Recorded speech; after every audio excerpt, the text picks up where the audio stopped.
കുറച്ച് ദിവസമായി നമ്മളൊന്നും ഗോവിന്ദൻ മാസ്റ്ററെ കാണാനേ ഇല്ലായിരുന്നു. സത്യത്തിൽ വീണ വിജയനെതിരെ ഇത്രത്തോളം വിമർശനങ്ങളും ആരോപണങ്ങളും ഒക്കെ ഉയർന്നപ്പോൾ എവിടെന്നെങ്കിലും ഗോവിന്ദൻ മാഷ് വന്ന് 2 മാസ ഡയലോഗൊക്കെ അടിക്കും എന്ന് നമ്മളൊക്കെ വിചാരിച്ചു. പക്ഷെ വന്നില്ല. സത്യത്തിൽ അപ്പോൾ ഞാൻ വിചാരിച്ചത് ഗോവിന്ദൻ മാഷ് നന്നാവാൻ തുടങ്ങി. അതായത് ചങ്കിലെ പാർട്ടിയെ നല്ല അന്തസ്സായി ഇനി മുന്നോട്ട് കൊണ്ടുപോകണം എന്ന് ഗോവിന്ദൻ മാസ്റ്റർ തീരുമാനിച്ചു എന്നാണ് ഞാൻ കരുതിയത്.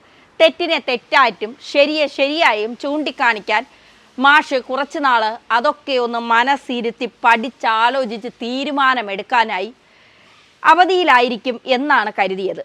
കാരണം SFIയുടെ അന്വേഷണവും വീണയ്ക്കെതിരെ ഉയരുന്ന വിമർശനങ്ങളും ആരോപണങ്ങളും പ്രതിപക്ഷത്തിൻ്റെ ആരോപണങ്ങളും ഒക്കെ നാനാ തുറകളിൽ നിന്ന് ഇങ്ങനെ ഉയർന്നു കേൾക്കുന്നുണ്ട്. അപ്പോൾ മുഖ്യമന്ത്രിക്കും കുടുംബത്തിനുമൊക്കെ വല്ലാത്ത ആവലാതിയാണ്. ഇതിനിടയ്ക്ക് മാഷ് അവരെ സംരക്ഷിക്കാനായി ഓടിയെത്തും എന്നൊക്കെയാണ് കരുതിയത്. പക്ഷേ മാഷിനെ ഒരിടവും കാണാനില്ല, വലിയ രീതിയിലുള്ള പ്രതികരണങ്ങളും കാണാനില്ല. അപ്പം ഞാൻ കരുതി നന്നായി കാണും. ഇനി മാഷ് ശരിയായ കാര്യങ്ങൾ പിണറായിയോട് തെറ്റാണ് എന്നും ശരിയാണെന്നും ചൂണ്ടിക്കാണിക്കുമെന്നൊക്കെയാണ് വിചാരിച്ചത്.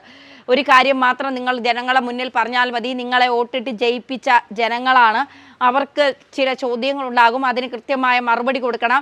കോടിയേരി ബാലകൃഷ്ണൻ ചെയ്തതുപോലെ നിങ്ങൾ ആ സ്ഥാനം ഒഴിഞ്ഞിട്ട് മാറി നിന്ന് മക്കൾക്കെതിരെ കേസ് വരുമ്പോൾ കോടിയേരി ചെയ്തതുപോലെ ആ സ്ഥാനത്ത് നിന്ന് മാറി നിൽക്കുക. അതുപോലെ പിണറായിയോട് ആ സ്ഥാനത്ത് നിന്ന് പാർട്ടി സെക്രട്ടറി അല്ലേ പറയാനുള്ള അധികാരമുണ്ട്. ഇടതുപക്ഷത്തെ പാർട്ടി സെക്രട്ടറിക്കാണ് ഒരുപക്ഷെ ഏറ്റവും മുൻതൂക്കമുള്ളത്. അതുകൊണ്ട് മാറി നിന്ന് മുഖ്യമന്ത്രി സ്ഥാനം രാജിവെച്ച് നിങ്ങൾ മകളുടെ ആരോപണങ്ങളിലൊക്കെ തെളിഞ്ഞ് കൃത്യമായ അന്വേഷണമൊക്കെ നടത്തി കാര്യങ്ങൾ വ്യക്തത വരട്ടെ, എന്നിട്ട് തിരിച്ചു കയറാം എന്നൊക്കെ പറയുമെന്ന് കരുതി. പക്ഷേ ഗോവിന്ദൻ മാഷിന് പിണറായിയെ കാണുമ്പോൾ ഇപ്പോൾ മുട്ട് വിറയ്ക്കും. പണ്ടത്തെ പോലെ തന്നെ ഒരു മാറ്റവും ഇല്ല. ഇപ്പോഴും പിണറായിയെ കാണുമ്പോൾ വിറയലാണ്, നിക്കറി മുള്ളും എന്ന് വരെ കേൾക്കുന്നുണ്ട്. അത് എത്രത്തോളം സത്യമാണ് എന്നറിയില്ല. പക്ഷേ പിണറായിയെ കാണുമ്പോൾ സഹാക്കന്മാർക്ക് മൊത്തം പേടിയാണ്, ഗോവിന്ദൻ മാസ്റ്ററിന് അതിലും വലിയ പേടിയാണ്. അതുകൊണ്ട് അതേ വീണ്ടും വീണയെ ന്യായീകരിച്ച് ക്യാപ്സ്യൂൾ കാറ്റിയ ഗോവിന്ദൻ മാഷ് രംഗത്തെത്തി. ലേശമെങ്കിലും നാണം വേണ്ടേ മാഷേ? നിങ്ങളൊരു പാർട്ടി സെക്രട്ടറി അല്ലേ? എത്ര പറഞ്ഞാലും നിങ്ങൾ കേൾക്കില്ല എന്നറിയാം. എങ്കിലും നിങ്ങൾ ഈ പാർട്ടിയെ നെഞ്ചോട് ചേർത്ത് വയ്ക്കുന്ന ഒരു മനുഷ്യനല്ലേ, ഒരു സഖാവല്ലേ? അപ്പോൾ കുറച്ചെങ്കിലും ബുദ്ധി ഉപയോഗിച്ച് ചിന്തിക്കണ്ടേ? ഈ നടക്കുന്ന കാര്യങ്ങൾ വെറുതെ അല്ല. എന്തിനാണ് കരിമണൽ കർത്തയിൽ നിന്ന് ഇത്രത്തോളം പണം വാങ്ങിയത് എന്നൊക്കെയുള്ളത്.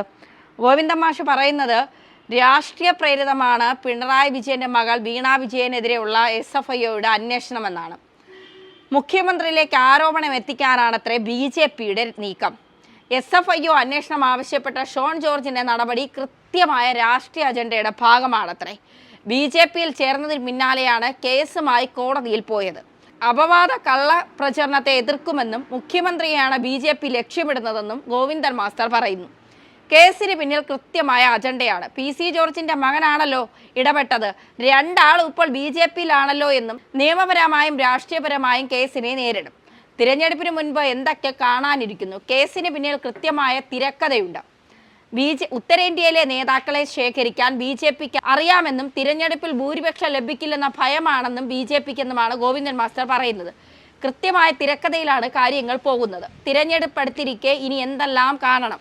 SFIO അന്വേഷണത്തെ രാഷ്ട്രീയമായി ചേർക്കും, പ്രതിരോധിക്കും. KSIDCയുടെ ദൈനംദിന കാര്യങ്ങളിൽ സർക്കാർ ഇടപെടാറില്ല. തിരഞ്ഞെടുപ്പ് അജണ്ടയുടെ ഭാഗമായി BJP ഇതര സർക്കാരുകളെ അസ്ഥിരപ്പെടുത്താൻ നീക്കം നടക്കുന്നു എന്നാണ് ഗോവിന്ദൻ മാസ്റ്റർ പറയുന്നത്.